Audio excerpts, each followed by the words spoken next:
keeping track of your percent complete on each of those items as you would when you're submitting an AIA with the schedule of values for your billings. Wouldn't that's what I hear.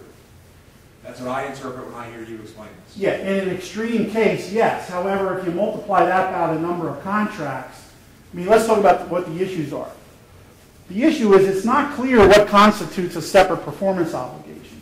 I mean, there's language in here about whether you're continuously delivering under the contract. When do you decide, if you make a judgment that you want to break each trade out and the other contractor says, well, no, this is bought in a bundle, we negotiated it all as one economic unit. I mean, the reality is it leaves a lot to interpretation. So this issue of identifying what the distinct elements are that cause it to be a separate deliverable is very unclear and is going to be interpreted differently. You can interpret it that way and somebody else can interpret it differently. Would you be safer interpreting it the way you could, but you're going to do a lot of work. Probably going to do a lot more work. I would imagine most contractors use some type of schedule of values already. Just on the safe side, if you've got that, you're probably okay. I'm fishing here for...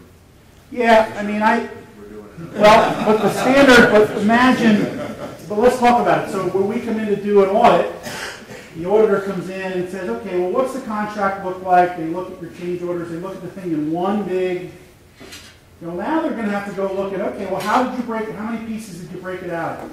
All right, let me see the estimates for the concrete. Let me see the estimates for, it's going to be a lot more work for everybody to interpret how to do it under this standard. Yes? But the GC looks at it by each subcontractor. A subcontractor would have to look at it on each line item on the AIA, and that's just going to get ridiculous because I have them where there's hundreds on a contract. Potentially, yeah. Yes. So, Mary, one quick question. So you said the decoupling doesn't preclude you from continuing to use costs. So, I mean, based on what the understanding is so far, could contractors continue to use the approach that they're taking today? Yeah, it says you can choose an input-based method, meaning, inputs coming into the system, or output-based, which would mean your production. So you could use production hours, and to be truthful, SOP 81.1 now doesn't tell you got to use cost to cost. That's one of the allowable ways to do it, but you could use unit of production and other things. So there's still latitude. It doesn't tell you you can't, but it separates it from, the contractor has to estimate the revenues over the various performance obligations and then figure out, how to allocate the costs based on another measure. So it separates them. And the same question with respect to the performance obligations, if they just continued to do it as they are on a contract basis, would that be in violation technically of what this is, or could they just continue to do exactly what they are and be in compliance? I think it's going to depend on the contract, and I don't fully know the answer. I just don't. I mean, if you read the thing, it's I hate this. Blurry. It's very blurry. It's very innocuous. I mean, it's very fancy words. It sounds great, but the reality here is something was written to cover something as simple as me picking up and ordering a copier today, and how to apply to how you account for the revenues in building a bridge. They're trying to simplify things, but in the course of doing that, I think they made this much, much harder. So the issues for the contractor is far more judgment, which means you're going to get bigger disparities in how people do things here. Here's the biggest pushback that the industry has made. And by the way, 1,000 comment letters is a gigantic number of letters to get comments on this. The biggest argument that's been made, mostly by contractors, is that all this stuff has nothing to do with how we run our business. When we negotiate a contract, we might agree to lose a little money on the design work, but we really are looking at the whole thing. We are accustomed to getting change orders and getting better margins on the orders than we might on the base, and we kind of know that. So the argument has been, this is baloney. And to be frank about it, it is baloney. It's total baloney. Could use another word, but I'll use baloney. Because it really doesn't follow the economic intent of the way you guys operate your companies. So the other thing, so there's going to be significantly more work on the financial reporting side. And this isn't an acceptable method with the IRS, by the way. So you could end up having to have a separate set of stuff to do your tax returns that is completely different than, the IRS hasn't said, yeah, we're going to bless this. They just have their own rules. Right now they accept percentage completion. So this is not necessarily going to dovetail with what you would do in your tax return.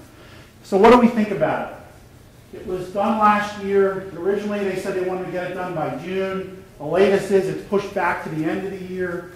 My feeling is it's going to be beyond that because of the number of letters that they got. Sort of the latest whispering we're hearing is that there may be some carve-outs for construction contracts. That they may carve something out that says, yeah, this applies to everything, but SOP 81.1 still holds for construction. Because that is a gigantic number of responses. It's huge. So at least they listen. So hopefully we don't end up with this. But this is what's on the table. Tell me how I'm doing on time. Leases, very quickly. There's a couple drivers here. One is, right now you've got off-balance sheet disclosure of leases as operating leases. And let's be frank about it. The leasing industry kind of, when you want to lease something, they sort of say, well, do you want an operating lease or do you want a capital lease? We can do a structure. We can put a bargain purchase in the back. What do you want to do? We'll make it because it's a financing mechanism. So that's a problem. The other thing that's driving this is this international thing, but the bankers, are there any bankers in the room? So basically the feedback here, they went to the readers of the financial statement and said, what do you guys do? They said, well, when we analyze a company, you know that lease footnote that lists all the future minimum lease payments under the operating leases? We take that number and we add it to the balance sheet. We add an asset and we add a liability. Because they're committed to doing it, it's an obligation to the company. We add it to their obligations. That's what the banks and the financial institutions told FASB when they went to them. Next. So that's what we got. Exposure draft issued last year. No more operating leases. There are going to be no more operating leases. And this is likely to pass in some fashion, by the way. This is going to become something you've got to follow. You've got to record the likely obligations, likely being the opposite word, operative word, meaning what you intend. You know, if there's a bargain purchase or there's extended terms, you've got to count those and expect that that's what you're going to do. But basically, instead of having an operating lease that you just expense every month, you're going to load the balance sheet with a leased asset and a liability for the obligation under the lease. Instead of having rent payments each month, you're going to have depreciation on the operating lease, or rather on the operating leased asset or the leased asset, and you're going to have interest expense on the obligation to pay. So it's going to load the balance sheet. Same with the lessor. They got to record a lease receivable and a performance obligation for the release of the revenues that they receive under this leased asset. Issues for contractor. Loads the balance sheet. Bonding lines are going to be affected. Bank lines, bank covenants. Okay? You're going to have uneven expensing of the costs. If you had a 5-year lease with lease payments spread ratably, now you're going to have more expense early on because the interest on the lease obligation is higher when the balance on the lease is higher. So that you're not going to have equal expensing of the lease costs. It's going to be higher in the earlier periods. The depreciation part of it still is done ratably, but the interest portion of the obligation is done in an accelerated fashion because the balance is higher when you start. Mary, what happens what about if you sign a contract to rent, like equipment, for example? Is that impacted by this? I believe so.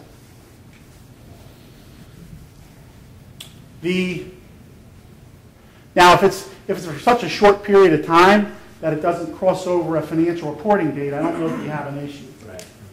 And of course, the materiality of it would matter. They received a lot of hundreds of comment letters. This was originally scheduled for the summer of this year also. Sounds like it's pushed back. But this is going to pass. I mean, it's going to pass in some fashion. There's a lot of really messy parts to this about what do you do when you don't have an actual lease. It's a month-to-month and the owner owns the building and leases the building to the company when there's no lease term. There's all that messy stuff that they've gotten a lot of comments on. Next slide. This would apply to anybody in the room that's a union contractor.